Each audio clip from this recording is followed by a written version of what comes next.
جو ایک جمہوری لیڈر کے ساتھ اس وقت ہو رہا ہے بانی پی ٹی آئی کے ساتھ، آپ کیا سمجھتے ہیں کہ یہ سلوک ٹھیک ہے؟ یہ جو جیل میں صاحب بیٹھے ہوئے ہیں یہ پاکستان کے خیر خواہ ہیں، اب اداروں کے خلاف باتیں کر رہے ہیں۔ گوری بند کے حوالے سے بڑے مشہور ہیں، یہ تبدیلی کیسے؟ کہ مہاجر کبھی دہشت گرد ہو نہیں سکتا، دہشت گردی تو دوسرے لوگ کر رہے ہیں۔ دادی رہی ہے 3.5 سال تک، نعرے بازیاں زیادہ ہیں۔ جو حالیہ الیکشن ہے اسے آپ مطمئن ہیں؟ تو یہ الیکشن کمیشن اور یہ سارا ایک عجیب جو وہ چکر بازی ہے۔ کیا پلان ہے آپ کے پاس، اسٹریٹجی کیا ہے کہ سر اب آپ نے جو ڈیلیور کرنا ہے اپنے وعدوں کو عوام کے ساتھ وفا کرنے کے لیے؟ میرے اپنا پلان تو یہ ہے کہ میں اپنے کولیگوں کے ساتھ مشورے کے ساتھ بھی کام کروں گا، لیکن سب سے زیادہ جو میرا فوکس ہے وہ ایجوکیشن اور ہیلتھ سروسز پر ہے جی، کہ ہمارا غریب کا بچہ کیسے اسکول داخل ہو۔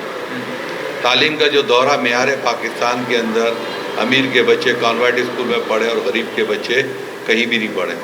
تو سب سے پہلے جو سرکاری اسکول ہیں ان کی میں ضرور مانیٹرنگ کروں گا۔ جی جی، ان میں کلاسز کا اجرا کرانا، ٹیچروں کا اسکول میں آنا، اساتذہ اکرام سے بھی درخواست کروں گا، ان کے ساتھ بھی جا کے میٹنگیں کروں گا، ان سے بھی بات کروں گا کہ وہ اسکول کے اندر آئیں اور بچوں کو تعلیم دیں۔ کیا آپ سندھ حکومت کا باقاعدہ حصہ کوئی بننے جا رہے ہیں، کوئی ایسا پلان ہے، یا پھر اپوزیشن کے اندر بیٹھ کے یہ سارے کام کریں گے؟ نہیں دیکھیں، اس پہ تو ابھی پارٹی کی اعلیٰ قیادت ورک کر رہی ہے، جو بھی ان کا ڈیسیشن ہوگا وہ سب کے سامنے آ جائے گا۔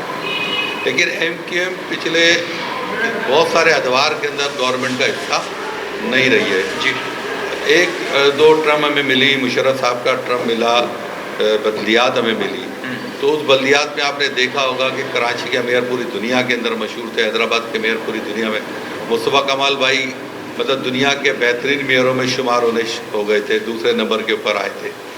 اور کراچی میں جس طریقے سے پورا جال بچھا دیا گیا تھا ترقیاتی کاموں کا، ہر قسم کا کام ہو رہا تھا کراچی میں ڈیولپمنٹ کے والے سے۔ سر یہ ڈسکنٹینیوٹی کیوں آ گئی؟ اگر آپ عوام کی خدمت کر رہے ہیں تو دوبارہ عوام نے آپ کو چانس کیوں نہیں دیا؟ ووٹنگ کا جو تناسب ہے سندھ کے اندر ہمارے ساتھ بڑا ناجائز ہے اور غیر قانونی ہے۔ جی جی، کہ ہم اتنے بڑے، کراچی کی آبادی 2.25 کروڑ کی آبادی ہے، وہاں پہ سیٹیں کم ہیں۔ کراچی حیدرآباد کو اگر ہم ملائیں گے اور بلخاص کو ملائیں گے تو یہ تقریباً جا کے آبادی بنتی ہے 3.25 کروڑ کی، جی جی، اور سندھ کی آبادی ہے 5.5 کروڑ۔ اب 5.5 کروڑ کے اندر سے 3.25 کروڑ لوگ جو ہے ان کو جو سیٹ ملتی ہے وہ مل رہی ہے صوبائی اسمبلی کی مشکل سے 30، جی جی، اور جو 2.25 کروڑ کے لوگ ہیں ان کو سیٹ مل رہی ہے 80۔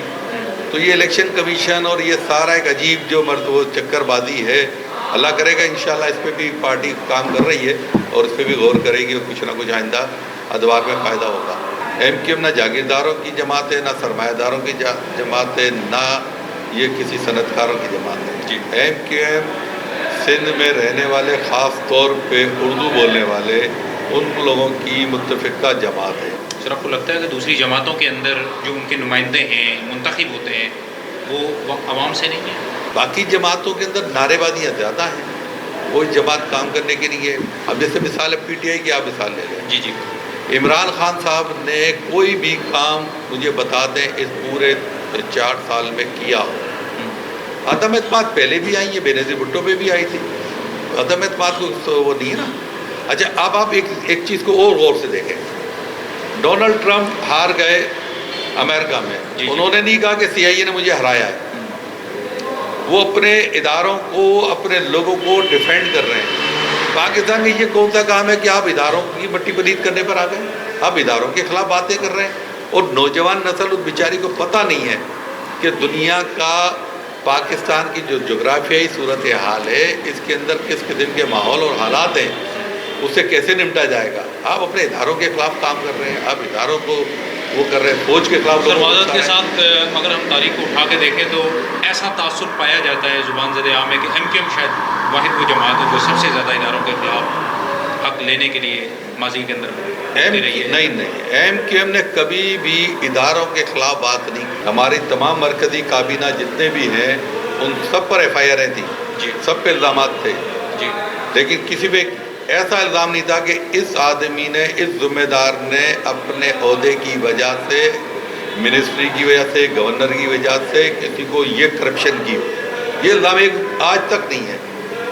تو میرا آخری سوال آپ سے یہ ہے کہ آپ نے بتایا کہ آپ اپنے حلقے کے اندر کتاب کلچر کو عام کریں گے، جبکہ ماضی میں اگر ہم MQM آپ کی پارٹی کے حوالے سے دیکھیں ایک گولی کا کلچر یا گولی بند کے حوالے سے بڑے مشہور ہیں، تو یہ تبدیلی کیسے؟ یہ دیکھیں، یہ ایک جو ہے نا مافیا نے لوگوں نے بات پھیلائی اور کچھ جو ہے نا مہاجر دشمن طاقتوں نے اس کے اوپر کام کیا. بھائی ہم جس جماعت سے میں وابستہ ہوں اور جس کمیونٹی سے میں وابستہ ہوں، MQM کا کوئی بھی کارکن دہشت گرد نہیں ہے، کوئی بھی، کیونکہ مہاجر کبھی دہشت گرد ہو نہیں سکتا، مہاجر کبھی پاکستان مخالف ہو نہیں سکتا. تو یہ تو ہمارے پر ایک جو ہے نا الزام تراشی کی گئی کہ اس قسم کی کہانی کر کے اور قوم کو، پورے ملک کو یہ بتایا گیا بھائی دہشت گردی تو دوسرے لوگ کر رہے ہیں، پاکستان کے خلاف سب دوسرے لوگ کام کر رہے ہیں. یہ جو جیل میں صاحب بیٹھے ہوئے ہیں یہ پاکستان کے خیر خواہ ہیں، یہ پاکستان کے ادارے، پاکستان کی فوج، پاکستان کی بیوروکریسی سب کے خلاف بات کر رہے ہیں اور پھر منتیں بھی کر رہے ہوتے ہیں. جو ایک جمہوری لیڈر کے ساتھ اس وقت ہو رہا ہے بانی PTI کے ساتھ، آپ کیا سمجھتے ہیں کہ یہ سلوک ٹھیک ہے؟ دیکھیں، سیاسی قیدیوں کو یہ رہائی ہونی چاہیے، سیاسی انسان کے ساتھ، سیاسی لوگوں کے ساتھ جو ہے نا اس کے کوئی بھی ظلم نہیں ہونا چاہیے، لیکن ہر انسان کو سیاسی بننا چاہیے، سیاسی اپروچ لینی چاہیے، سیاسی سوچ کے ساتھ کام کرنا چاہیے. پاکستان ڈکٹیٹرشپ کی، اب اداروں میں تو آپ کہہ دیتے ہو کہ فوج ڈکٹیٹر ہے، جی جی، لیکن پولیٹیکل ڈکٹیٹر بھی بہت بڑے لوگ ہیں. یہ عمران خان صاحب خود ایک بہت بڑے ڈکٹیٹر ہیں. اگر آپ ان کی کرکٹ کی کپتانی کو اٹھا کے دیکھ لیں، آپ ان کے 3 سال کے دور کو اٹھا کے دیکھ لیں، ان کے ساتھ ان کی ٹیم کے جو لوگ تھے، جب تک آدمی اپنے ویژن کو براڈ نہیں کرے گا، اپنے اندر گنجائش پیدا نہیں کرے گا، لوگوں کو فیسلیٹ نہیں کرنے کی کوشش کرے گا، کبھی کام نہیں چلے گا، کبھی آپ لیڈر نہیں بن سکتے.